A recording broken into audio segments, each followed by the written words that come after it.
Tacubán, c'est la maison des adolescents dans la culture des Puyuma qui vivent dans la région de Taidong à Taïwan. Perché sur des pilotis d'environ 3 mètres de haut, le Tacubán accueillait les garçons de 12 à 18 ans pour y être formés aux traditions Puyuma et à la protection du village. Ahong Masikat ou Zheng Haoxiang se consacre depuis quelques années à la transmission de la culture et des savoir-faire qui permettent de construire un Tacubán. Cet été, il a dirigé un atelier dans les locaux de l'agence d'architecture Dazhang, près de Yunlin, aux côtés de l'architecte pionnière taïwanaise de l'éco-construction Lin Ya-yin. Les participants à l'atelier ont pu apprendre en construisant, notamment apprendre à nouer des fils de fer pour fixer les bambous, même si autrefois les Puyuma utilisaient plutôt le rotin qui est aujourd'hui difficile à se procurer. Le Tacubán construit lors de cet atelier est à échelle 1/2, mais Ahong Masikat espère avoir la possibilité d'en construire un à taille réelle l'an prochain à l'occasion du Congrès mondial du bambou qui se déroulera à Taïwan. Les Puyuma utilisent principalement 2 espèces de bambou pour construire le Tacubán, Tszhu et Changzhizhu.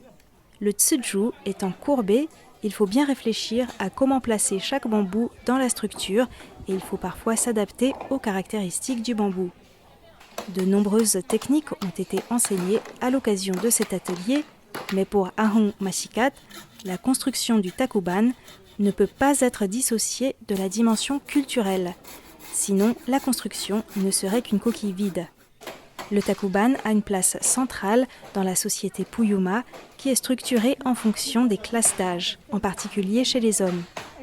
À la fin de leur entraînement, qui dure le temps de leur adolescence, les garçons devaient tuer un singe afin d'être considérés aptes à protéger le village, raconte Ahong Masikat. Sur le plan architectural, les fondations du Tacubán sont très originales. Il s'agit de pierres déposées dans une sorte de panier en bambou tressé en forme d'entonnoir qui se trouve au centre des pilotis et c'est bien sûr ainsi que l'on commence la construction. Par ailleurs, de longs bambous obliques relient le sol au toit dans les 8 directions afin de renforcer la structure. Ces bambous obliques sont appelés panubayong et symbolisent, selon Ahong Masikat, la cohésion des Puyuma.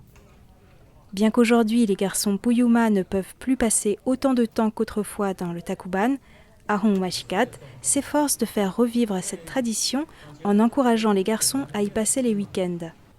Cet atelier a donc contribué à la transmission des savoir-faire et aussi à mieux faire connaître la culture Puyuma au grand public. Pour en savoir plus, je vous invite à vous rendre sur le site de Radio Taïwan International dans l'émission Les joies de l'éco-construction afin d'écouter une série de reportages consacrés à cet atelier dans lesquels il sera question autant de la dimension culturelle qu'architecturale.